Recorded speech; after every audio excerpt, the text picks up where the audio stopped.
This is my A3 for drama slate. Final reflection. I'm super keen to be done. A lot of experience has been gained this semester. I've learned a lot. And looking back on it, I kind of centralized the key thing being communication.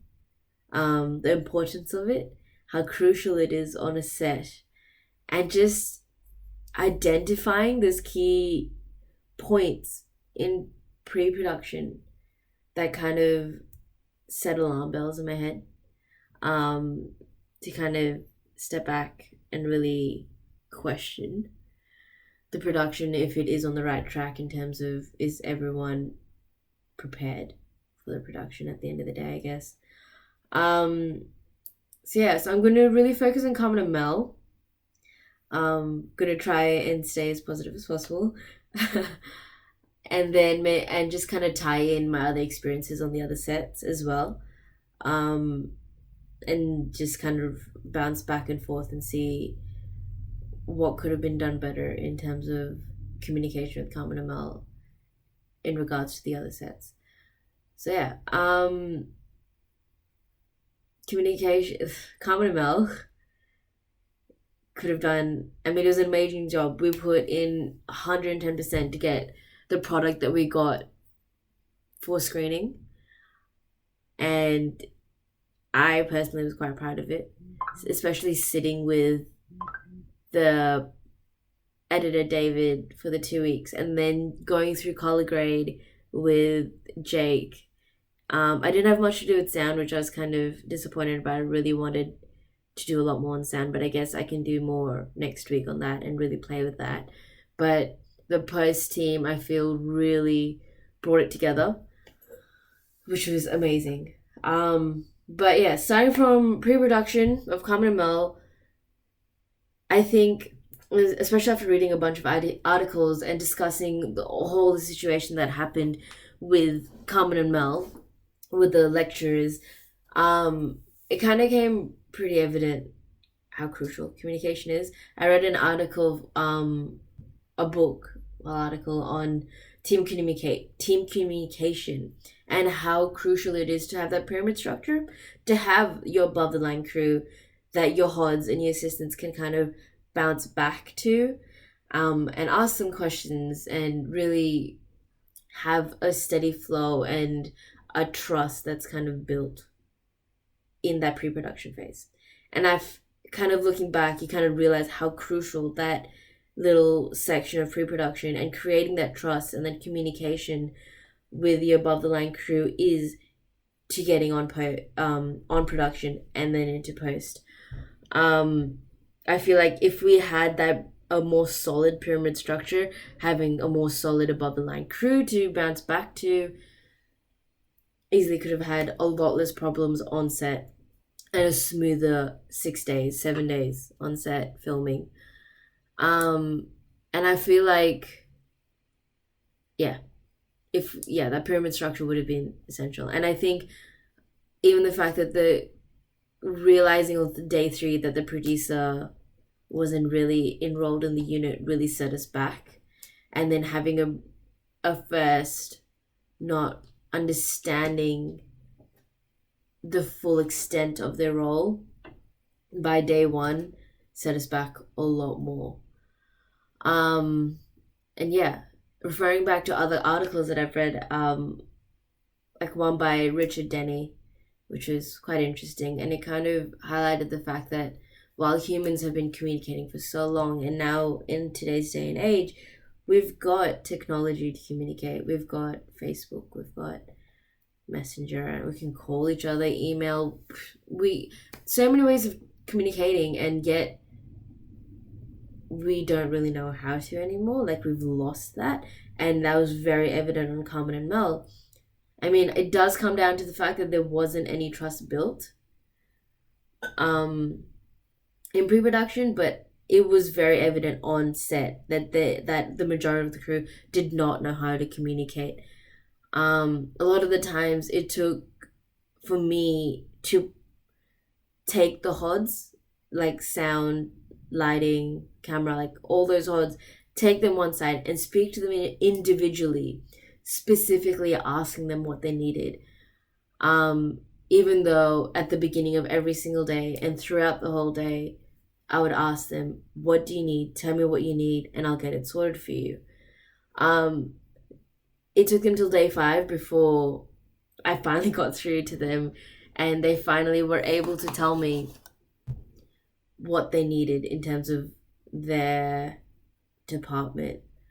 And I feel, if they'd understood how to communicate that better and had the confidence in trusting someone to tell that to, I feel like half the issues would not have been there. It's, But then, if you look at things like Crack or another Audrey, where there was that solid pyramid structure, people had built that trust, that confidence, and on set, when the first AD or the producer asked, what do you need? And we'll get it sorted for you. Like, already having that trust made the whole production so much smoother. Crack, barely any issues, which was, it was a breeze. It was a dream set to work on. And I feel like that really came down to communication. They had multiple team meetings, like full crew meetings. They had multiple recce's. They had group chats. They had Facebook groups. They had emails constantly going out. People were always on top of something, and you weren't afraid to ask someone a question about something, no matter how stupid it was. There's always somebody that knew something on Crack about the production, which was amazing. It was so well informed. And I feel like Carmen and Mel could take a page out of that book and really understand how to develop their communication skills. And in terms of that, like logistic wise, there was the logistical element. They didn't know how to communicate the logistics of it, sorry. And then I kind of looked into another book that was written by C.S. Radley, I think. And he kind of discussed the fact that while humans have been communicating for 1,000 years, and originally we communicated feelings and what we needed emotionally. And the fact that it comes back to the second point that they didn't know how to communicate, the majority of the crew couldn't communicate how they felt, that things were going. Like the camera department, regardless that they couldn't communicate between themselves, I had individual members of the camera department coming to me with issues about how they felt, about how specific members of the crew or their department were feeling. And while that didn't happen on the first day, it happened on the very last day. It was just having that skill to communicate more than just logistics, but also communicating feelings and isolating sometimes your feelings, like your personal life from work, because essentially you're on set. Even though it's for an assignment, it's work. And that was a major issue that came up on Carmen and Mel, was the fact that there wasn't that divide. Whereas on other sets, like another Audrey or Mirror Mirror, for example, after coming off Carmen and Mel, where I had done so many roles, I was very exhausted.